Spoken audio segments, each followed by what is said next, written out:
Hey everyone, happy Monday, or whatever day you're watching this week in Hearthstone, going over some budget decks. Below 5,000 dust, bronze through gold. We're going to go through all the regions and try to find decks that are not going to cost us an arm and a leg. There's a lot to go over. I believe there's going to be a balance patch very, very soon, probably this week. I don't know what they're going to do. I don't want to make any comments or speculation, so do not craft anything yet. Wait until the dust settles. Get it? Dust settles. Wait until the dust settles of what has been nerfed. If anything has been nerfed, if anything's been buffed, a balance patch is changing. But I have a couple of decks we should be able to talk to. And also, listen, I have a giveaway. I have a giveaway for a mega bundle, and I have a giveaway for a regular bundle, and I will talk all about those in the video that I'm going to link below. So if you want to get a shot of getting one of those bundles, please check out the video below, and I will also link it here. You're probably seeing it right now. Win rates: Paladin, Hunter, Warlock, Druid.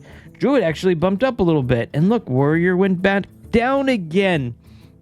There's some wonkiness going on. We know this. We know Druid's pretty strong. Paladin, Hunter, Warlock.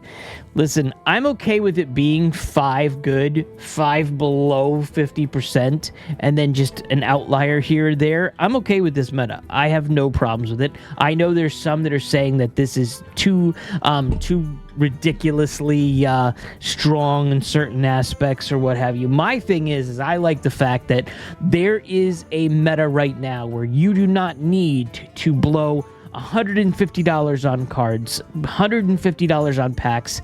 You can get some of these decks. I mean, look at Paladin right now. Paladin is below 2,000 dust to go all the way to Legend. I know somebody that was able to go through Legend super easily and super cheaply this past couple of weeks. So it's a good thing. I am not complaining.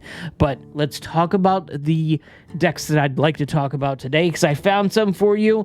Number one, we're going to go through Spell Token Hunter. Now, the reason we're going through Spell Token Hunter is because it's super strong. It will take you all the way to Legend. It's a 64.4% win rate with only 2,080 dust. We've talked about this deck before, so don't think anything different. It's the same thing, if you will. We got Awakening Tremors. What does that do? It grabs those 3/1 worms that cost 1. Bunch of bananas. You can go ahead and turn those little tremors into stronger tremors, because this will go ahead and give you a +1/+1. We have the snakes, which is control on board. Thornmantle Musician, so make sure you're playing this at finale, so the next beast you summon gets a +1/+1. Vicious Slither Spear, we know what this does. This has been around for a while. It's a good card. It's a strong card too, because it's taking your opponent away from what they're going to do to fight you to, okay, I've got to watch this little dude. This little dude's going to beat my butt, so let me go ahead and take care of there. Plus, there's the Barrel of Monkeys. We know what the Barrel of Monkey does. A Barrel of Monkeys takes a 1/4 monkey with taunt. There's several of them, and it throws it on your board, and then look, throw bananas on it. Make it +1/+1. You'll be fine. Jungle Gem. Deal 1 damage to a random enemy. Repeat for each friendly beast. You want to throw a lot of beasts on board and then do 1 damage. Random enemy, it doesn't matter. It doesn't matter. You know, if you do everything right, you're controlling the board on your opponent's side to where they only have 1 minion. Okay, Jungle Gem. We already got that. Observer of Mists. I don't know if I love this card, but it is being played in a lot of spell token.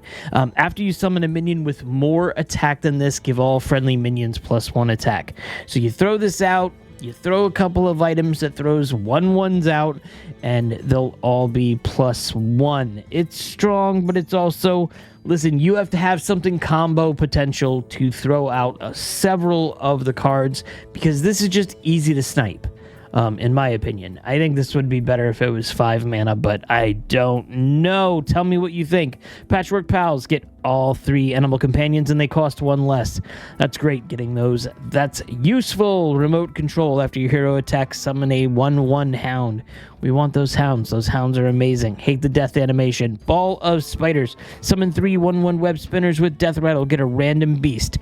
These are amazing. This with the Observer of Myths and everything. Ooh, this is so good. This is a very good card. And you get 2 of them. Kill command. Deal 3 damage. If you control a beast, deal 5 damage instead. You know what that does. RC Rampage. Summon 6/1/1 hounds. All that can't fit, give the others +1/+1. That with Observer of Myths is game ending. Could definitely be game ending. So just remember that. Remember some of these combos between the 2 cards, and you'll be able to go ahead and try to throw some swings your opponent's way. And then your opponent's just worried about, oh boy, I'm going to get hit in the face again for 15 damage. So Barak Kodobane is someone to draw 1, 2, and 3 cost spell. We know what they are. Awakening Tremors, bunch of bananas, the snakes, those things. You know what's going on. Leroy Jenkins, it's a late game or middle game with it being 5 mana, and it's just charge and smack your opponent in the face if at all possible, or remove one of those crazy heavy minions on board as well. And then Mantle Shaper rounds out everything, and this is cost 1 less for each spell you've cast while holding this. So keep this in your hand very easily with all of the tremors and the bunch of bananas and everything. You'll have this at 0 mana, no time whatsoever. To me, this deck is not difficult to play. It is fun, but one thing I do want to consider for everybody, if this is not your cup of tea, Secret Hunter is where it's at. And if you look here, I'm going to throw a couple of these in the list or what have you. Listen, they're a little bit above the 5,000 dust, but look at this, 67%, 67.1, 67.6, 68.2. This is crazy strong.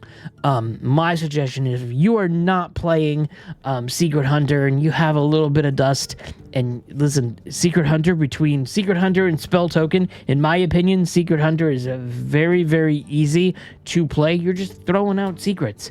You're putting some things together to where, most of these have Ziliax in here. You know what Ziliax does. Ziliax does Ziliax stuff. I would consider trying these. Absolutely. This one's 5,480 dust, and yes, Ziliax, you've already crafted. I know everybody should craft this deck.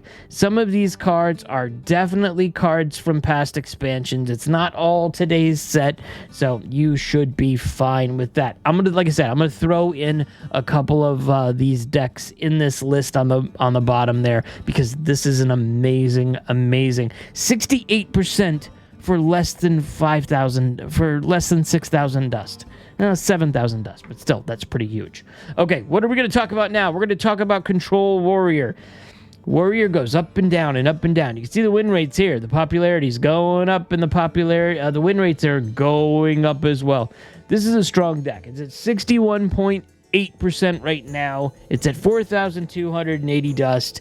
And listen, this is just a Control Warrior. If you want an essential Control Warrior controlling the board by making sure that anything your opponent throws out, you have something to remove it with, that's all it is. Listen, everything's control, everything's simple, same what it is. What you want to do is you want to worry about Ignis.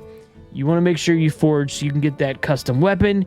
You want Justicar Trueheart out so you could replace your starting hero power with the better one. And you want to do that because of Odin. Odin is awesome. Odin is for the rest of the game. After your hero gains armor, they gain that much attack for that turn. So between that, the new hero power, all that fun stuff, you will be dominating the board and being able to swing at your opponent absolutely by doing other things in the game. 4,280 dust. I definitely suggest trying this out if you want to do it. If you have a lot of these cards, because remember, we're not crafting any cards right now. We're not crafting any cards until the end of next week. Let's see how the balance patch throws things into a loop. Maybe there will be changes to the meta based on what they do, okay? Next up, let's talk about it. I know this came up 2 weeks ago, 2+ weeks ago. Elemental Mage, and then we're also going to talk about Spell Mage. They're up, they're strong, they're super powerful, 59.2% win rate for only 1,240 dust. We barely ever see it. The last time we've had something crazy like this, I mean, it was like 4,000 dust. We were barely eking out 4,000 dust, and now this one's super cheap. The hand buff Yeah, the hand buff paladin is 720 dust. What are we talking about? We're in Crazy Town. This is perfect. If those of you that are playing right now are playing for less than 1,000 dust and climbing the ladder, this is amazing for how bad it used to be. It used to be super, super difficult to where you needed 20k dust. Anyway, I'll stop rambling. Elemental Mage. It's very simple. You're going to play elementals each and every turn across the board. Everything that you're doing is going to be elementals. It's elemental time, and this is what it is. Firefly, elemental, flame geyser. It's going to give you an elemental. Glacial shard. That's an elemental. Hey, synthesize. It's going to give you elementals. So, Aqua Archivist, elemental, flame river. You see what I'm doing here. Everything is a elemental or a spell. And listen, make sure you're reading the card art, and you'll be able to do this. Look, Molten Rune. Deal 3 damage. Get a random spell. Forge. Just cast twice. Why would you not forge this? Why would you not forge this and get 2 of these? Unchained Gladiator. Draw a card. Repeat for each elemental you played last turn. So maybe we're playing 2 elemental to get 2 cards. So you know the drill. This is super, super easy to play. Super, super easy to win. Give this one a shot for 1,240 dust. You'll be in good shape, okay? Next up, we're going to go to the last one. Spell Mage. And this one also, popularity's back and forth. But listen, 1,960 dust for a 59.1% win rate. This is not like Elemental. This is not Elemental every 5 seconds. This is spells. That's why they call it Spell Mage, but you get the picture. The way we're going to do this is we're going to play spells, and you could do 2 things. Number 1, you could play aggressively, and you could just beat up your opponent, and you could also play control-y to where you're sitting there and waiting for your opponent to do things, and then counteract and interact with your opponent's board and do crazy stuff for it. Some of the things that we want to worry about is, listen, Reverberations is super, super strong. This is not going to have a lot of things in the deck that are putting minions on the board. Elementum Companion absolutely is going to summon a random one, okay? But what you're trying to do is you're just trying to use spells to hit your opponent's face or kick things off of the board to your opponent. Doesn't smack you in the face. Malfunction is a very good card. Heat Wave is a very good card. Primordial Glyph is going to help you discover a spell, and then it'll reduce its cost, so you'll be able to get other spells as well. Same with Void Scripture. Stargazing is draw a different arcane spell. If you play it this turn, it casts twice. So some of these arcane spells will absolutely benefit from being played twice. And then listen, Manufacturing Error, draw 3 cards. If your deck has no minions, which it doesn't, they cost 3 less. So you'll be able to do some powerful things right away, very easily. This one's deal 6 damage for 4 mana with Fireball. You have 2 of those or what have you. This one's more difficult than Elemental. Elemental is much easier to play than the Spell Mage, but Spell Mage is just reactionary, really is. See what your opponent has, whether it's on their board or what they're planning on playing or what their class is, and just interact with them, mess up their boards, mess up their board states, use the reverberation to copy one of their crazy minions, and then do some crazy stuff with that, or to get it off the board by just pinging them with one of your hero powers. So many things you could do with this, but I would definitely try it for 1,960 dust, and every deck that I've told you can climb higher than gold. Absolutely, 100%. So that's it for this week. Like I said, I've got giveaways going on right now. The link to the video to sign up for the giveaway, you need to be subscribed. Please make sure you're subscribing anyway. Subscribing definitely helps the channel. And we are now back to regularly scheduled program with this week. We had some craziness last week, but we are back. And please also check out the new podcast that we're doing now. Myself and Flair HS are doing an awesome podcast, and we'd love for you to listen to it just to, have fun, because that's what we're doing. We're having fun. Why would we do this if we weren't having fun? I've rambled enough, and I will see you in the next video.